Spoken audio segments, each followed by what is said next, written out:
तो आज हम फर्स्ट चैप्टर की कंप्लीट थ्योरी की बात करेंगे। सारे चैप्टर में जितनी भी थ्योरी पूछी गई है, फर्स्ट आपको प्राइम फैक्टराइजेशन में सिंपल सा एक डायग्राम बना हुआ होता है, जिसमें ट्री टाइप डायग्राम बना होता है। सबसे पहले उपका नंबर लिखा होता है और उसको आपको प्राइम से डिवाइड करना होता है, और आपको तब तक डिवाइड करते रहना है जब तक आपका राइट हैंड साइड में वन नहीं आ जाता है।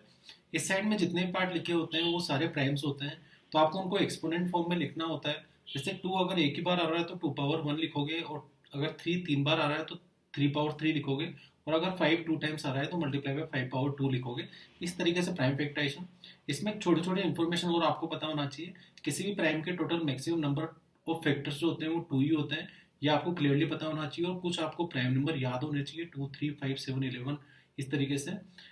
सेकंड आपका है एचसीएफ और एलसीएम। सबसे फर्स्ट कॉन्सेप्ट जो आता है वो आता है वेरिफिकेशन फॉर्मूला।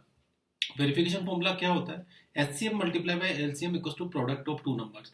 इन टू नंबर्स के product of N one multiply by N two भी लिख सकते हैं। ये काफी जगह वन मार्क और टू मार्क्स में काम आने वाला कॉन्सेप्ट है, तो आप इसको ठीक तरीके से याद कर लीजिए। मैं सामने आपको दे रहा हूँ। सेकंड जो कॉन्सेप्ट है वो है एचसीएफ और एलसीएम फाइंड आउट करने वाला। सबसे पहले आप प्राइम फैक्टराइजेशन करते हैं स्टेप वन में। सेकंड आप देखते हैं कि इन दोनों जो प्राइम फैक्टराइजेशन सामने लिखे हुए हैं इसमें कॉमन प्राइम्स कौन कौन से हैं, और अगर कॉमन प्राइम आपने सिलेक्ट कर लिए हैं तो उसको आपको पूरे प्राइम फैक्टराइजेशन में देखना है कि सबसे छोटी पावर कौन सी है।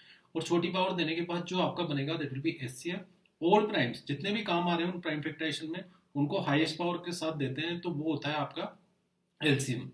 थर्ड कॉन्सेप्ट जहां पे हम वर्ड प्रॉब्लम की बात करते हैं, वर्ड प्रॉब्लम को पढ़ने के बाद आपको अंडरस्टैंड करना है कि आपको जो जितने भी नंबर्स उस पूरे वर्ड प्रॉब्लम में दिए हुए हैं उनमें जो सबसे छोटा नंबर या सबसे छोटे नंबर से छोटे आंसर्स आने के कितने चांसेस है, वहां पे हम बात करते हैं एचसीएफ की। और सबसे बड़ा नंबर या सबसे बड़े नंबर से बड़ा आंसर आने के कितने परसेंट चांसेस है, वहां पे हम बात करते हैं एलसीएम की। केवल ये दो आप कॉन्सेप्ट दिमाग में अंडरस्टैंड कर लीजिए, आप इजीली आंसर कर सकते हैं वर्ड प्रॉब्लम का।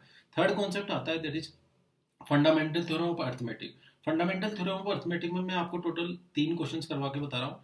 एक एंड विद डिजिट जीरो में आपको क्या लिखना है, एक never and with digit zero में आपको क्या लिखना है, एक कंपोजिट नंबर प्रूव करने के लिए आपको क्या स्टेटमेंट लिखना होता है, वो तीनों मैं आपको दे रहा हूँ।